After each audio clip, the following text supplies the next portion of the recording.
PCOD patients conceive ചെയ്യാൻ വേണ്ടിയിട്ട് എന്തൊക്കെ കാര്യങ്ങളാണ് ചെയ്യേണ്ടത്? ഒന്നാമത്തേതെന്ന് പറയുന്നത് നിങ്ങളുടെ ഓവുലേഷൻ ട്രാക്ക് ചെയ്യുക എന്നുള്ളതാണ്. ഓവുലേഷൻ ഇല്ലാതെ നിങ്ങൾ മറ്റെന്ത് കാര്യം ചെയ്തിട്ടും നിങ്ങൾക്ക് കൺസീവ് ചെയ്യാൻ പറ്റണമെന്നില്ല. അപ്പോൾ ഓവുലേഷൻ കറക്റ്റ് ചെയ്യുക എന്നുള്ളതാണ് ഫസ്റ്റ് മോസ്റ്റ് ഇമ്പോർട്ടൻ്റ് ആയിട്ടുള്ള ഒരു കാര്യം എന്ന് പറയുന്നത്.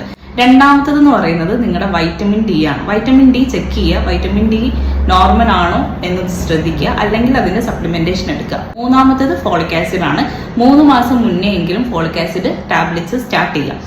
നാലാമത്തത് എൻഡോക്രൈൻ ഡിസ്ട്രപ്റ്റേഴ്സ് ഒഴിവാക്കുക എന്നുള്ളതാണ്. അതായത് നിങ്ങൾ കഴിക്കുന്ന ഫുഡ് ഹാബിറ്റ്സിലും അതുപോലെ തന്നെ നിങ്ങളുടെ പല യൂസേജസിലും ഈ പറയുന്ന എൻഡോക്രൈൻ ഡിസ്ട്രപ്റ്റേഴ്സ് ഉണ്ടാവും. അതായത് നിങ്ങളുടെ ശരീരത്തിലുള്ള ഈസ്ട്രജൻ എന്ന് പറയുന്ന ഹോർമോൺസിനെ മിമിക് ചെയ്യുന്ന തരത്തിലുള്ള ഒരു കാര്യങ്ങളും നിങ്ങൾ നിങ്ങളുടെ ശരീരത്തിലേക്ക് എടുക്കാൻ പാടില്ല. അതിൻ്റെ ഒരു എക്സാമ്പിളാണ് പ്ലാസ്റ്റിക് എന്ന് പറയുന്നത്. നിങ്ങൾ പ്ലാസ്റ്റിക് കണ്ടെയ്നേഴ്സ് യൂസ് ചെയ്യുന്നതും ചൂടുള്ള പ്ലാസ്റ്റിക് കവേഴ്സിലേക്ക് ഭക്ഷണം മിക്സ് ചെയ്തിട്ട് അല്ലെങ്കിൽ ഭക്ഷണം പാക്ക് ചെയ്ത് കൊണ്ടുവരുന്നത് കഴിക്കുന്നതും ഒക്കെയും എൻഡോക്രൈൻ ഡിസ്ട്രപ്റ്റേഴ്സ് ആണ്. അത് അഞ്ചാമത്തേതെന്ന് പറയുന്നത് സ്ട്രെസ് ആണ്. നിങ്ങൾക്ക് PCOD വരാൻ ഒരു റീസൺ എന്ന് പറയുന്നത് നിങ്ങൾ പാസ്റ്റ് ലൈഫിലുണ്ടായ ട്രോമാസ് ആയിരിക്കും, അല്ലെങ്കിൽ പ്രസന്റ് ലൈഫിലുള്ള സ്ട്രഗിൾ ആയിരിക്കും. പക്ഷെ കൺസീവ് ചെയ്യാൻ ശ്രമിക്കുമ്പോൾ നിങ്ങൾ ഏറ്റവും കൂടുതൽ അവോയ്ഡ് ചെയ്യേണ്ടത് നിങ്ങളെ തന്നെ പ്രയോറിറ്റൈസ് ചെയ്യുക എന്നുള്ളതാണ്.